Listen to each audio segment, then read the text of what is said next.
স্বাগত জানাচ্ছি খাতুনগঞ্জ থেকে মধ্যে সাথে আছে আমি শামীম জাহেদি।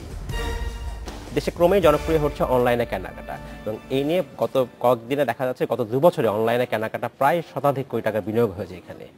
আজ আমরা আলোচনা করব অনলাইনে কেনাবেচা এবং ই কমার্স নিয়ে। এই নিয়ে আলোচনা করতে আমার সাথে স্টুডিওতে রয়েছেন সফটওয়্যার অ্যান্ড ইনফরমেশন সার্ভিসেস বা বেসিসের সাবেক সভাপতি এবং আজকের ডিল.com এর চেয়ারম্যান এ.কে ফাহিম মাসরুর এবং ফুড পান্ডার ব্যবস্থাপনা পরিচালক জোবায়ের বি.এ. সিদ্দিকী। তবে মূল আলোচনা যাওয়ার আগে দেখে নেব একটি প্রতিবেদন। দোকানে গিয়ে পছন্দের পণ্য কেনায় অভ্যস্ত নগরবাসী এখন ঝুঁকছেন অনলাইন কেনাকাটায়।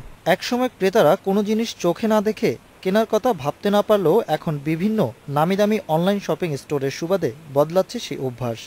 সময় ছিল যেটা আমরা নিশ্চিত ছিলাম না, একদম অনিশ্চিত ছিলাম যে এটা অর্ডার করলে আমরা পাবো কিনা, বাট এখন আমরা নিশ্চিত যে হ্যাঁ এটা পাওয়া যাবে। জিনিসটা খুব সহজেই কিনতে পারি। আমাদের কাছে আমাদের এই ক্ষেত্রে আমাদের সময় ও শ্রম দুটোই সেভ হয়। যে কোনো ধরনের বই, নিত্য প্রয়োজনীয় ব্যবহার সামগ্রী, নানা ধরনের পোশাক, প্রতিদিনকার বাজার কিংবা বিভিন্ন রেস্টুরেন্টের খাবার সবই এখন অর্ডার করা যাচ্ছে অনলাইনে।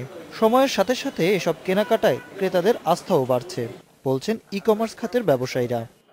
2012-তে হয়তো আমরা 20,000 মানুষের কাছে বই পৌঁছে দিয়েছিলাম, 2013-তে সেটা ছিল 60,000, আর 2014-তে সেটা প্রায় 1.5 লক্ষ ছাড়িয়ে গিয়েছে। ইন্টারনেট পেনিট্রেশন যত বেশি হবে আমাদের এই ই কমার্স বিজনেসটা অত বেশি আরও বাড়বে। সবচেয়ে বড় গুরুত্ব দিই হচ্ছে আমরা যেন আমাদের কাস্টমারদের মাঝে এই ট্রাস্টটাকে বিল্ড আপ করতে পারি। এই মুহূর্তে দেশি বিদেশি প্রায় 20টি নামি অনলাইন স্টোর রয়েছে দেশে। এছাড়া আরও অসংখ্য কেনাবেচার সাইট রয়েছে অনলাইনে। এই খাতে এখন পর্যন্ত বিনিয়োগ হয়েছে প্রায় 100 কোটি টাকা।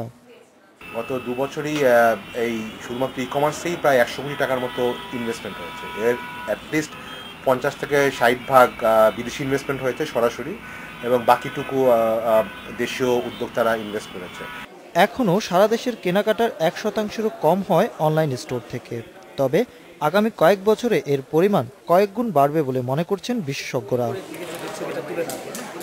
Ashraf Alam, independent news, Dhaka. দেখলাম প্রতিবেদনটি আমরা। জনাব ফাহিম মাসরুর, জনাব জোবায়ের সিদ্দিকী, আপনাদেরকে স্বাগত জানাচ্ছি। কেমন আছেন আপনারা? ভালো, ধন্যবাদ। জনাব ফাহিম মাসরুর, আপনার সাথেই প্রথমে আমরা আলোচনা শুরু করতে পারি। আমরা বলছি ই কমার্স বা অনলাইনে কেনাকাটা বলছি, এবং গত কয়েক বছরে বাংলাদেশে যে আমরা দেখছি এটা সম্ভাবনা যে অনেক বেশি সেটা নিয়ে সন্দেহ নেই, এবং প্রচুর মানুষ তারা ই কমার্সের মাধ্যমে কেনাবেচা করছেন। তারপরেও সামনে যে চ্যালেঞ্জটা আছে, আপনার কাছে কি মনে হয় যে সেই সামনে যে সম্ভাবনা রয়েছে আমাদের সামনে, সেই সম্ভাবনাকে ট্যাকল করার মতো ইনফ্রাস্ট্রাকচার বা অন্য প্রস্তুতি আমাদের আছে কিনা? ধন্যবাদ আপনাকে। সম্ভাবনার কথা যেটা বললেন সেটাকে আমার মনে হয় আরেকটু যদি আমরা দেখি যে আমরা আসলে শুধুমাত্র ই কমার্স শুরু করলাম সেই অর্থে আসলে আমি মনে করি 2014 সাল থেকেই আসলে সিরিয়াসলি বাংলাদেশে ই কমার্সের যাত্রা শুরু হয়েছে। এখনও আসলে আমাদের যেই জায়গাটায় যাওয়ার সম্ভাবনা আছে তার খুব অল্প একটা অংশ আমি যেতে পেরেছি। আমি শুধু একটা উদাহরণ দিই, চায়নাতে এখন টোটাল যত ট্রানজ্যাকশন হয়, কেনাকাটা হয়, তার 10% অনলাইনে হয়। আমাদের পার্শ্ববর্তী দেশ ভারতে টোটাল ট্রানজ্যাকশনের 1 থেকে 2% অনলাইনে হয়। আমাদের দেশে এইটা আসলে এখন 0.01%ও না। কিন্তু আমরা যদি চিন্তা করি বাংলাদেশে যদি 1% ট্রানজ্যাকশন যদি হয়, তাহলে উই আর টকিং অ্যাবাউট প্রায় বছরে 5,000 থেকে 7,000 কোটি টাকার একটা মার্কেট।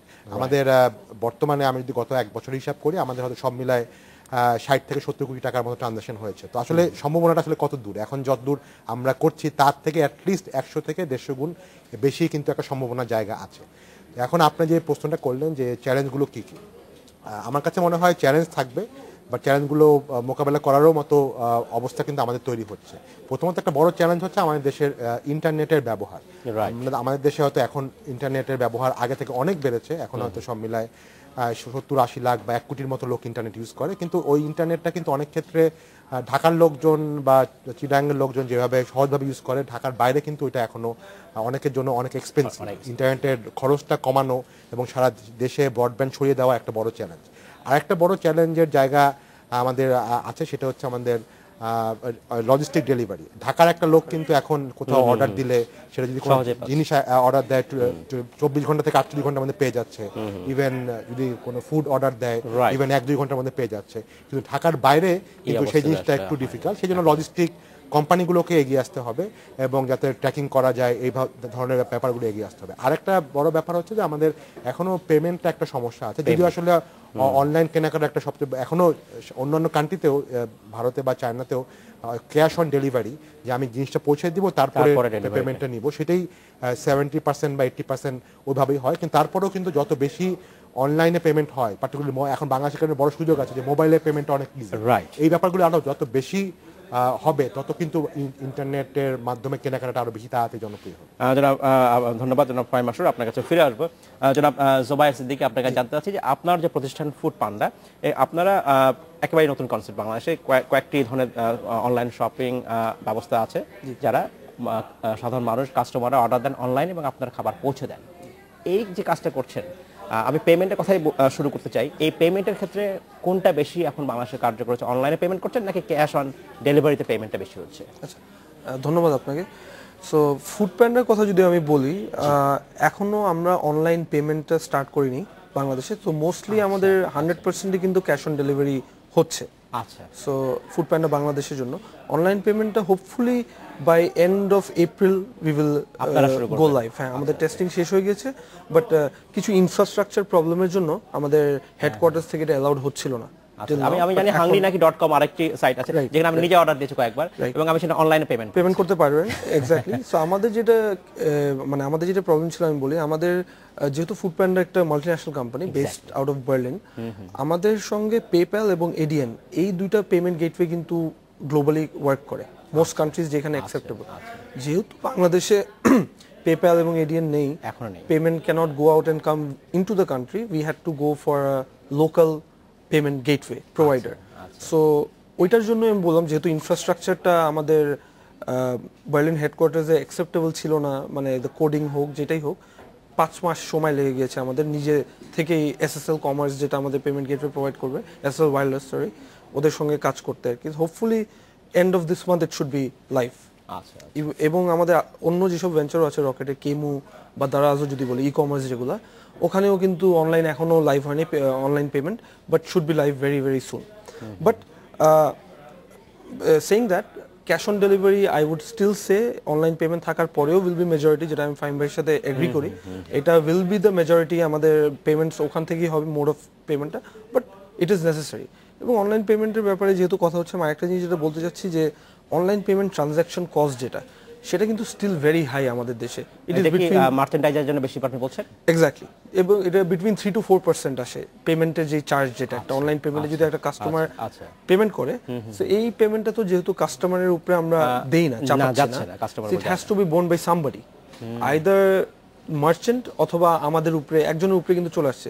যেহেতু মার্জিনস এখানে খুব বেশি না, এটা কিন্তু is a big hindrance also. So এটা যদি কমিয়ে আসা যায়, আই থিঙ্ক এটা ডেফিনেটলি ই কমার্সকেও বুস্ট করবে সামনে।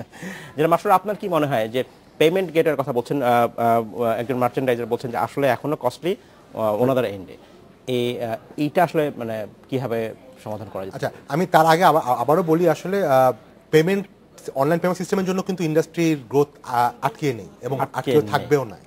এটা সাপোর্ট করতে পারে, বাট এটার জন্য আটকে নেই। আমি যেটা বললাম, ইন্ডিয়াতে এখনো কিন্তু প্রায় 70-80% পেমেন্ট ক্যাশ অন ডেলিভারি হয়, এবং আমাদের ক্ষেত্রেও ওনাদের যেরকম হচ্ছে, আমাদের অন্যান্য অনলাইন সব ই কমার্স সাইটেও কিন্তু আলটিমেটলি ওইটাই মেইন থাকবে। বাট যেটা হয় যে অনলাইন পেমেন্ট হলে এই টাকাটা একবার অ্যাডভান্স হয়ে গেলে সেখানে কাস্টমার রিফিউজালের রেট বা ফেক অর্ডারের রেটটা অনেক কমে আসে, সেই জন্য আসলে এটা একটা হেল্প করে।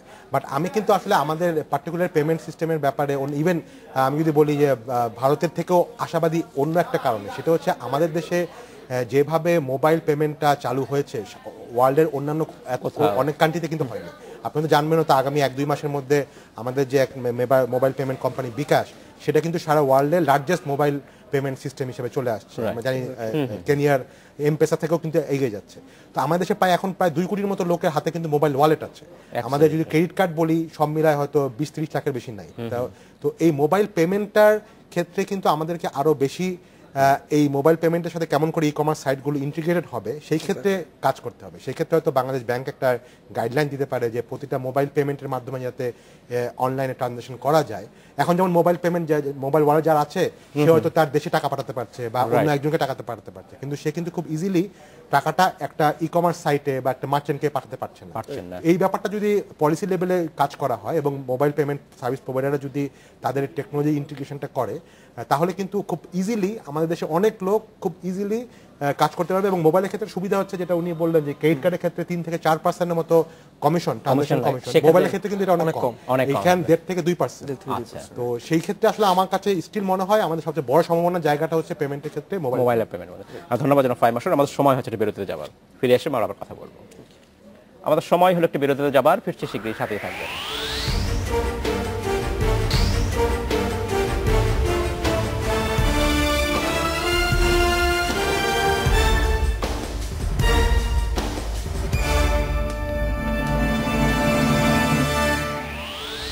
স্বাগত একবার খাতুনগঞ্জ থেকে মধ্যে। আজ আমরা কথা বলছি অনলাইনে কেনাকাটা নিয়ে। এ নিয়ে আমাদের সাথে কথা বলতে স্টুডিওতে রয়েছেন বেসিসের সাবেক সভাপতি এবং আজকের deal.com-এর চেয়ারম্যান ফাহিম মাসরুর এবং ফুড পান্ডার ব্যবস্থাপনা পরিচালক জোবায়ের বিএ সিদ্দিকী।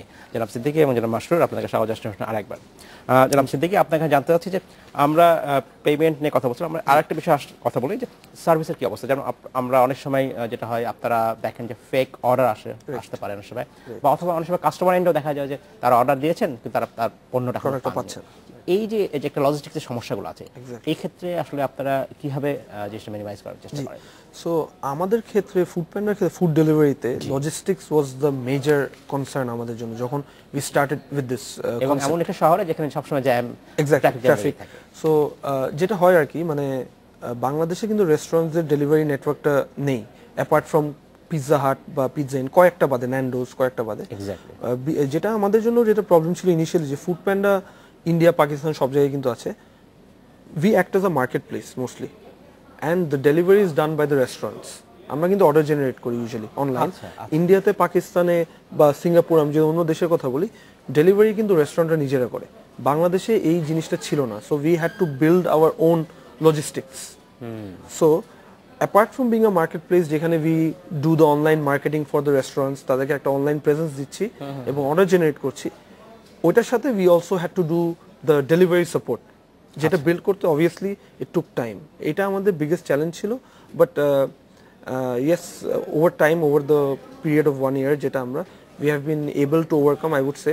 স্টিল যেহেতু সার্ভিস ওরিয়েন্টেড কিছু প্রবলেমস থাকে, যেটা আপনি বললেন যে ফেক অর্ডার, যেটা এটা খুব বেশি আমরা ফেস করি নাই। প্রথম ইনিশিয়ালি ছিল যে কেউ রং অ্যাড্রেস দিয়ে অর্ডার প্লেস করতো, right, so we somehow, but এটা খুব বেশি আমরা ফেস করি নাই। যে ক্যাশ অন ডেলিভারিতে এই রিস্কটা কিন্তু থেকেই যাবে অনেক সময়, যে কেউ যদি একটা ফেক অর্ডার প্লেস করে, হাউ ডু উই। আর ফুডের ক্ষেত্রে এটা ইজ মাচ মোর ডিফিকাল্ট। প্রোডাক্টের ক্ষেত্রে হয়তো আপনি গিয়ে অ্যাড্রেস না পেলে you can bring back the product, but food is damaged basically. So এটা একটু রিস্ক আছে, বাট রিস্কের চেয়ে অনেক বেশি আই উড সে যে আমাদের কাস্টমার রিটার্ন, যেটা কোহর্টস যেটাকে আমরা বলি, is very high. About 80% of customers on Foodpanda reorder করে। এই জন্যই কিন্তু আমাদের গ্রোথটা এত ফাস্ট হয়েছে, because we have repeat customers, a lot of repeat customers. নিশ্চয়ই আপনার ঢাকার বাইরে এখনো আপনাদের নেটওয়ার্কটা যায়নি? না, আছে, we are in Chittagong and Sylhet. Chittagong এ আমাদের আলাদা অপারেশন, সিলেটে কিন্তু is our third city. Hopefully Khulna will be launched very soon as well. আচ্ছা আচ্ছা। So Chittagong যদি আমি বলি, Chittagong থেকে tremendous response পেয়েছি কিন্তু আমরা। It has been a wonderful market for us, and surprisingly যেটা আমি বলবো, ইভেন ঢাকার চেয়ে বেশি Chittagong এর অ্যাপ অর্ডার যেটা আমাদের compared to web orders is very much higher. মানে almost 80% orders আমরা অ্যাপ থেকে পাই for Chittagong. Overall ধরেন আমি বাংলাদেশে যদি বলি, it is about 65-70% যেটা অ্যাপ থেকে আসছে। web order খুবই কম, app, that means smartphone penetration is also high, and we are also trying to push our app অনেক বেশি। and so ফেক অর্ডারের জিনিসটা যেটা হলো, হ্যাঁ, সার্ভিসের জন্য যেহেতু সার্ভিস ইন্ডাস্ট্রি অনেক সময় ডেলিভারির ক্ষেত্রে কিছু প্রবলেমস হতে পারে, but we try and take care of those issues. আর যদি কোনো ডিলে হয় কাস্টমারকে আগে থেকে জানানো। যেহেতু আমরা ডিসপ্যাচটা, আমাদের যে ডিসপ্যাচটা we do it through app, একটা ভিওয়ার্ক অ্যাপের মাধ্যমে করি। সো আমরা আমাদের যে কল সেন্টার থেকে ডিসপ্যাচ করে, they usually know the locations of all our riders, so তারা কতক্ষণে পৌঁছাতে পারবে কাস্টমারের কাছে। So we try and keep them updated. ধন্যবাদ জনাব সিদ্দিক, আমি আপনার কাছে ফিরে আসবো। জনাব মাসুর, আপনার কাছে জানতে চাচ্ছি যে কি কি পণ্য পাওয়া যায় এই প্রশ্নের মানুষ করতেই পারে, অনলাইনে কি কি পাওয়া যায়? আমরা জানি যে খাবার পাওয়া যায়, বই পাওয়া যায়, ইলেকট্রনিক্স গুডস পাওয়া যায়, কিন্তু প্রশ্নটা যদি এরকম হতো যে কি কি পাওয়া যায় না তাহলে তো ইজি হতো। আসলে সবই পাওয়া যায়। এক্স্যাক্টলি। আপনি জানতে চাচ্ছি আপনার কাছে, যেহেতু আজকে dealer.com আপনি চেয়ারম্যানও বটে, আপনার অভিজ্ঞতা কি কি রাখছেন আপনারা? আচ্ছা, আমাদেরও এখানে আসলে সব ধরনের জিনিস পাওয়া যায়, বাট কিছু স্পেশালাইজেশন আছে এক একটা ই কমার্স সাইটে। যেমন ধরেন ফুড পান্ডা মেইনলি ফুড এবং অর্ডার দিয়ে আইটেম। তারপরে যেমন কিছু সাইট আমাদের এখানে আছে লাইক চাল ডাল বা এরকম, যারা আসলে বেসিক্যালি গ্রোসারি আইটেম। আমরা যেরকম আজকের ডিলের থেকে আমরা মেইনলি আসলে লাইফস্টাইল, ফ্যাশন, ইলেকট্রনিক্স, গ্যাজেট এই জিনিসগুলি নিয়ে কাজ করি। আমাদের এখানে তো অ্যাপারেল, জামা কাপড় থেকে শুরু করে electronic gadgets, even watches, shoes, এগুলি সবই কিন্তু পাওয়া যায়, যেগুলি আসলে এবং আমাদের এখানে like durable consumer durables like freezes, TVs, এগুলিও পাওয়া যাচ্ছে। তো এরকম ধরেন, কারণ আমাদের একটা মাছ মোর জেনারেল সাইট, তো এই ক্ষেত্রে আসলে আমি মনে করি যে বাজারে অনেক ধরনের ই কমার্সের এক্সিস্টেন্সি থাকবে। কেউ হয়তো খুব স্পেশালাইজড হবে, কেউ আবার একটু জেনারেল টাইপের হবে।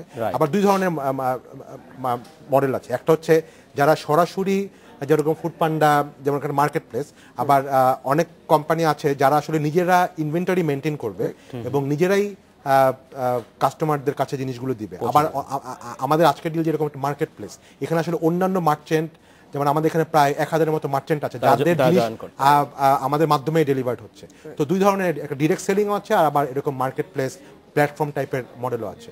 তো এই ইন্ডাস্ট্রিটা আসলে এত বড় ইন্ডাস্ট্রি যে এখানে আসলে অনেক ধরনের অপরচুনিটি আছে, ইনোভেশনের জায়গা আছে, এবং আমি খুবই আনন্দিত যে আসলে আমাদের ইয়াং অনেক এন্টারপ্রেনাররা কিন্তু গত 1-2 বছরে এই সেক্টরগুলিতে আসছে। তো এখন একটা বড় চ্যালেঞ্জ যেটা হবে যে এই সেক্টরটা কিন্তু অন্যান্য সেক্টরের থেকে অনেক বেশি ইনভেস্টমেন্ট হাংরি, কারণ এখানে লাইক দেয়ার আর কোম্পানি, যেগুলি মাল্টিনেশনাল কোম্পানি আছে, তারা কিন্তু ইনভেস্ট করছে because they have got investment sources. তো আমাদের যারা এন্টারপ্রেনাররা আছে লোকালি, তাদেরকে কিন্তু আসলে, যেটা আমরা পার্শ্ববর্তী দেশেও দেখেছি, যে এই আইডিয়া নিয়ে আসবে, ইনোভেশন নিয়ে আসবে, কিন্তু একটা পর্যায়ে যায় কিন্তু যদি তারা অন্যান্য ইনভেস্টারদের থেকে, ইনস্টিটিউশনাল ইনভেস্টার, ভেঞ্চার ক্যাপিটাল ইনভেস্টারদের কাছ থেকে সাপোর্ট না পায়, তাহলে অনেকেই কিন্তু গ্রোথটা থেকে পিছিয়ে পড়বে। তো এই ক্ষেত্রে আমাদের কাছে মনে হয় যে আসলে ই কমার্সের একটা বড় চ্যালেঞ্জ হবে ওভারঅল ইনভেস্টমেন্ট ইকোসিস্টেমটা রাখার জন্য, যাতে আমাদের নতুন এন্টারপ্রেনাররা যাতে আসে এবং তাদেরকে ইনভেস্টমেন্ট সাপোর্ট দেওয়া হয়। আদারওয়াইজ কিন্তু অনেক ক্ষেত্রে আমরা দেখেছি যে ইভেন অন্যান্য ইন্ডাস্ট্রি লাইক টেলিকম ইন্ডাস্ট্রি বা এফএমসিজি ইন্ডাস্ট্রি পুরোপুরি কিন্তু ফরেন ইনভেস্টমেন্ট ডোমিনেট হয়ে গেছে। তো সেই ক্ষেত্রে কিন্তু একটা বড় চ্যালেঞ্জ আমাদের লোকাল এন্টারপ্রেনারদের জন্য থাকবে, যাতে তাদেরও এখানে একটা বড় প্লেয়ার, বড় রোল প্লে করার অবস্থা থাকে।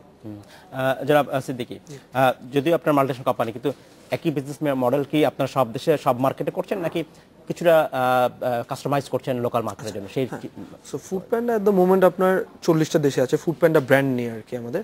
সো আমাদের অনলাইন টেক অ্যাওয়ে গ্রুপটা actually is in 70 countries, but Foodpanda ব্র্যান্ডটা ইজ ইন 40 কান্ট্রিজ। তো মোস্টলি ইট ইজ সিমিলার, কিছু কাস্টমাইজেশন তো ডেফিনেটলি করতে হয় আপনার, বাট এমনি the model is very very similar.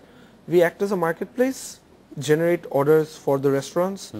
কাস্টমার্সদের জন্য আমরা একটা ভেরি ইজি এবং এফিশিয়েন্ট ওয়ে দিব টু অর্ডার ফুড আর কি, which is through their mobile phone, যেটা আমরা খুব কনভিনিয়েন্ট ওয়ে। জনাব সিদ্দিকী, আপনাকে অসংখ্য ধন্যবাদ। জনাব মাসরুর, আপনাকে অসংখ্য ধন্যবাদ। সময় স্বল্পতা শেষ করতে হচ্ছে, ভবিষ্যতে এই নিয়ে আমরা আপনার সাথে আবারও কথা বলবো। Thank you. এই ছিল আজকের মতো খাতুনগঞ্জ থেকে মতো ছিল, আমাদের সাথেই থাকবেন, দেখা হবে আবারও।